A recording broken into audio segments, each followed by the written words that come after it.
this video. Today is going to be a little bit of a review and a road test of a virtually brand new 2024 Lincoln Corsair Premier with just 1,149 miles. So in this video, I'm just going to give an overview of some things I like and dislike about the Corsair. And let me turn right real quick.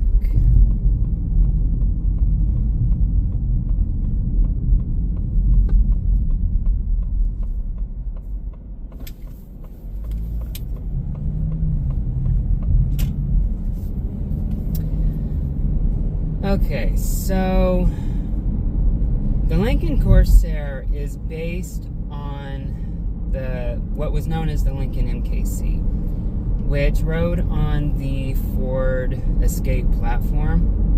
And before this Corsair, we had a 2018 Lincoln MKZ. So when we got the Corsair, I was expecting a lot of similarities, and there are definitely some. But there's also a surprising amount of differences, too, and I'm going to highlight a few of them in no particular order. So, the one thing that surprised me the most was the transmission difference. The Corsair has an 8-speed transmission, whereas the MKZ had a 6-speed, and the 8-speed is very smooth. The MKZ's was just... that 6-speed was a very jerky transmission. I don't know if it was just our MKZ or if the others also did that, because I know that transmission is shared with other vehicles, I believe, such as the MKZ. But particularly first to second gear was just very jerky. But I have to say, this 8-speed, I don't know exactly what it is, but it's very smooth. It's definitely much smoother in the MKZ, which is something I do like.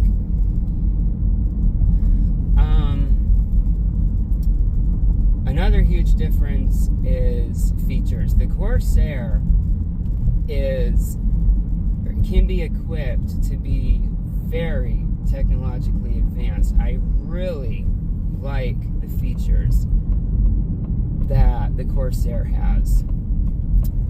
I believe this is going to be a car that ages gracefully compared to its competition.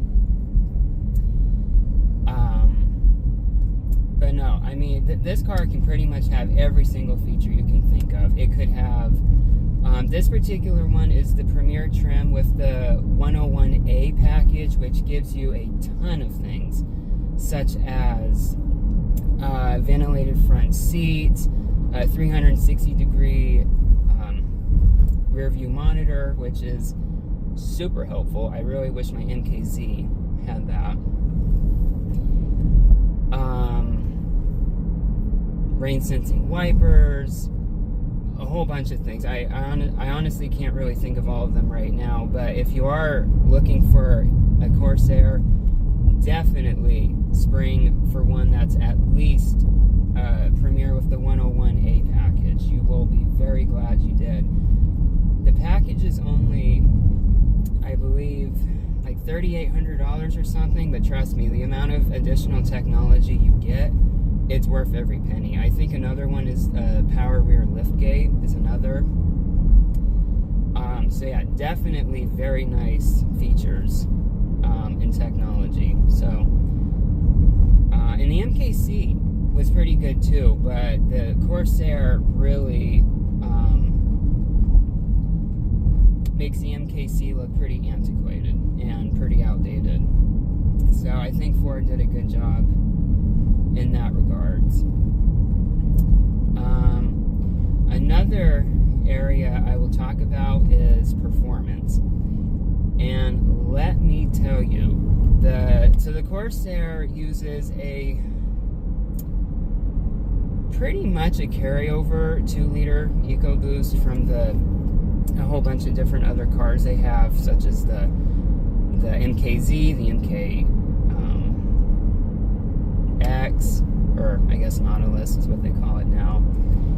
But the power has improved to be 250, and I believe 250 horsepower, and I believe 280 pound-feet of torque, which, guys, that is insane. I mean, this is a 2-liter 4-cylinder. I never thought in my near lifetime we would already have 4 cylinders more powerful than something like a 3.5-liter V6. So, fantastic performance. I'm going to be merging on the highway in just a minute, but it's amazing. It really is. If you have not driven a 2-liter EcoBoost, you got to, because at first I wasn't particularly thrilled at the idea of a turbo engine, but let me tell you, this thing, 50, 60, 70, holy smokes, this thing flies. That's the first time I ever floored this car too, by the way. Holy smokes, that was fast. And that just pushed me right into my seat. And I don't know if you can hear that turbo whistle as well. That was fun. Alright, my apology, guys. When I did that merging on the highway, something slipped with the tripod, and I think it was making a rattling noise, so my apologies for that. I fixed it now. But as I was saying, I believe I was about to talk about, I was still talking about performance, and definitely this car flies. I mean, 250 horsepower. This isn't necessarily a light car, but I wouldn't really call it an overly heavy car. And I'll tell you what, the power in an EcoBoost is amazing. It really is. I mean, this car will just, I mean, if you floor it,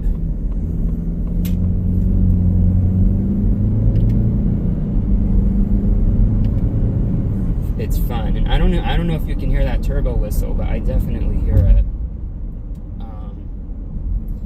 But yeah, performance, wonderful. Now, for long-term reliability, kind of hard to tell, because the 2-liter in the MKC was garbage. That was the 2nd gen, which they, at least for the MKC, they technically started putting them in for around the 2017 model year and ending at about 2019. Notorious head gasket problems. As much as I loved our MKC, it went through not one, but 2 engines. The original engine failed at 37,000 miles from coolant intrusion, and the second engine, being the first replacement engine, that failed before 5,000 miles. So the 2-liter in the Corsair, it looks very different from the 2 liters in older Ford products, at least around Ford and Lincoln products, at least around 2018, like the MKC. I don't know what long-term reliability is going to be. I know that the block part number is a 6007, whereas the first replacement that failed from coolant intrusion was a 6006. So, I mean, by 2024, I really hope Ford has finally got it right, because the 2-liter, for those who don't know, to the best of my knowledge, it actually started out as a Mazda engine back when Ford had a partnership with Mazda. They were piggybacking off of them, but then when they ended the partnership, Ford had to kind of redesign the 2-liter for their own use. And unfortunately, that's when they decided to give it that updated cooling jacket design that had that little slit going down each cylinder, so there was less surface area for the head gasket to adhere to. So I hope for this car, those dark days are gone. I hope. I mean, I don't know. I mean, fortunately with the Lincolns, if you buy them new, which this one was bought brand new with, I believe, like 15 miles on it. It does come with a 6-year, 70,000 mile powertrain warranty. So if the engine's gonna fail again, I pray it doesn't, but if it does, hopefully it will be within the warranty period. So there's that. I have a decent amount of faith in it. Now, for the older 2 liters between about 2016, 17, and 19, I don't trust them at all. Our MKC went through 2 of them. Many people have gone through multiple engines. It's not just us. It's in MKCs, MKZs, Ford Fusions, Ford Edges. So anything around that era, I don't trust. But if anything, late 2020s, I think they finally got it right this time. But yeah, so another thing I want to talk about, let's talk about build quality and material quality. Now, I am on a very nice road right now, and the car is driving beautifully. However, on rough roads, this car actually does have squeaks and rattles, believe it or not. Sometimes it's near the infotainment screen. Other times it's this black thing. I don't know if you can see it. The panoramic sunroof, like this little black plastic strip going across. When that gets heated up sometimes in the summer, that will start rattling. And actually, I'm hearing a rattle right now. I have no idea where it's coming from. So, build quality, it's not stellar. I mean, it's not, I wouldn't say it's awful, but to an extent, it is kind of disappointing. I mean, this is a brand new car, and it already has plenty of periodic squeaks and rattles, so that is very disappointing. I mean, the MSRP on this was about $45,000, so it's not particularly cheap. I would say the MKC had better build quality.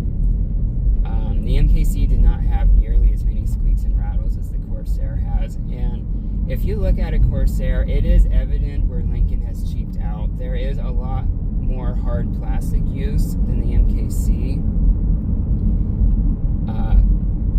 which is disappointing. I mean, so definitely it is evident that Ford has been trying to cut costs, at least in the Corsair, which is their entry-level vehicle, which is the cheapest you can buy. So that's disappointing. So honestly, I would probably say that's my biggest gripe about this car. The technology is wonderful. It rides nice. It has gobs and gobs of power. I mean, 250 horsepower. This car could get away with 200 horsepower. I mean, 250, that's just asinine. Especially 280 pound-feet of torque. That is incredible. So definitely this car is overpowered, in my opinion. But yeah, I honestly would probably say that's my biggest gripe. I like the space. I like the size of the Corsair. It's one of those, like, if you're looking for an SUV, I found it to where it's not too big, but it's not too small. It's just the right size, especially with that 360-degree camera included in the 101A package. I highly, highly recommend, if you do buy a Corsair, you get one with that package. It is worth every penny. But yeah, I like the size a lot. I also like the rear leg room too. The MKC definitely felt tighter than this car. The Corsair feels a lot more roomy and more airy compared to the MKC. So I do like that Lincoln worked on that. There definitely is more leg room, I feel like, in the Corsair.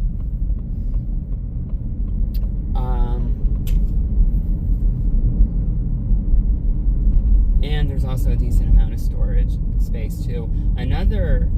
Cargo space.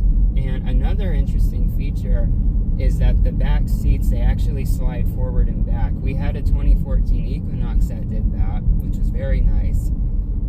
The MKC did not have seats that could do that, so I really like that Ford did that with the Corsair. That definitely helps. So I do like that. I would probably say another thing I don't like, the mirrors. I don't particularly like the mirrors. They're kind of a weird shape, and it's kind of hard to see sometimes. So I don't like that. Another thing that takes constant getting used to is the seat controls are on the door, like Mercedes. Personally, I don't really know why Lincoln did that. I mean, I think seat controls, it's perfectly fine if they're on the seat. So, between getting into my MKZ and then when we get into this Corsair, I constantly just try to feel for it on the seat, but it's not there, it's on the door. So that's something I don't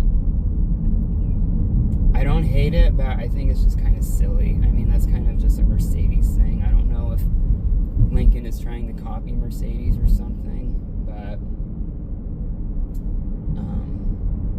so yeah, so that I don't particularly like. Another thing, I guess what I should say is, I love how big the infotainment screen is, but starting in 2023, they got rid of all the climate buttons. I hate that. Lincoln, please bring back the buttons to do the temperature, the fan speed. It is such a pain in the rear, in my opinion, to try to use the screen and drive at the same time. I find it extremely distracting.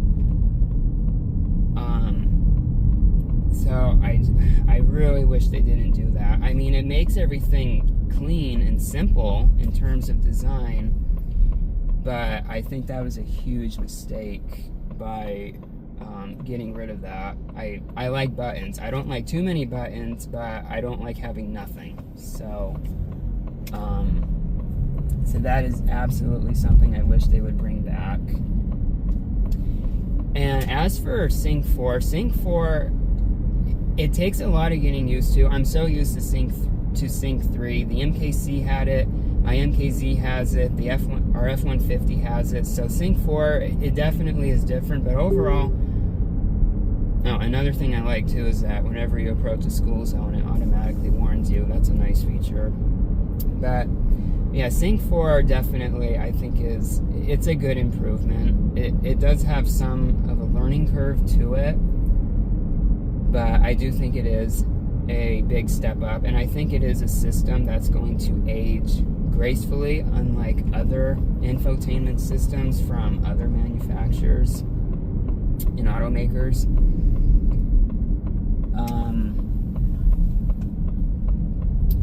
Let's see, I'm trying to think what else. The other thing I would probably change, the gas pedal is extremely sensitive. So is the MKC, and that actually was one of my biggest gripes about that car, is that, I mean, you just have to push the gas just a little bit to get going. I mean, if you push it too much, I mean, you are just thrown right back into your seat. So I really wish the throttle response was a little more retarded, maybe. I don't know if that's the right word, but so I don't like that. And I mean, there are different drive modes too. You have sport, you have normal, you have conserve, which is supposed to help with fuel economy. But yeah, I really wish the throttle response was not as sensitive. Same with the brake response. I love responsive brakes, but again, they're so touchy in this car. I mean, it really... it also doesn't help that I'm so used to my MKZ, so whenever I get in this car, which is not very often, I have to get acclimated again to how everything feels.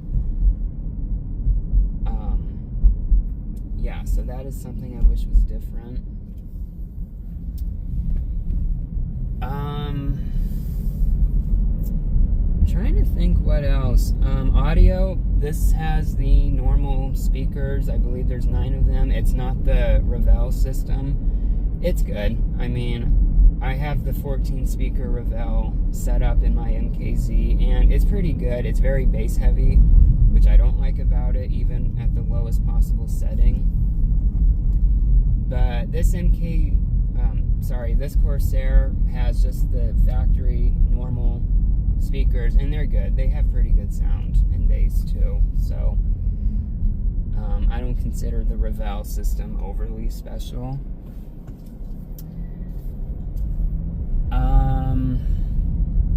Another cool thing, I really like this panoramic sunroof. One thing I don't like is that they started using tempered glass, whereas the MKC was laminated. I don't like that. I don't like that they made the glass thinner, because that always kind of scares me when it comes to like hailstorms. So I wish they used thicker glass. That also would help keep out some road noise and wind noise as well. Let's see, let me think. I'm just trying to think of what else to talk about. Seat comfort, it's good. I really do like the seats in this car. I mean, they're not the fancy seats where they like have 20 different positions and whatnot. So they're not like the super fancy seats, but they're comfortable. They're supportive, but they're soft at the same time.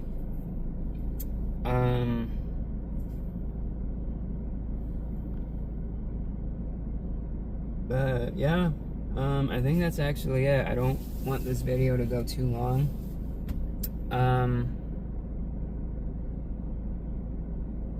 But yeah, I think that's it. If you have any questions, leave them in the comments. The one other thing I will say too, I really do like the new instrument cluster, how it's all digital and you can customize how it looks, and so that's cool too. For the steering wheel control buttons, like depending on where you are in the settings, they change. That I don't really like. Now, part of it is because I'm just not used to it. If I drove this car every day, I could just not even be looking at what I'm pressing and just know what it is. So I think in a way it's smart that Lincoln did that, because it allows less buttons that have to be used, but at the same time it is a big learning curve. So that is something I'm not particularly fond of. I would rather have more buttons than have just a few that do a lot of different things and can change depending on what you're doing. Paddle shifters, I love the paddle shifters. This, especially when you get a car with this much power, the paddle shifters are really fun. The MKC had that. I loved it. I like paddle shifters. A lot of people don't care about them, but I really like them. I think they're really fun. They really bring the driving experience to another level.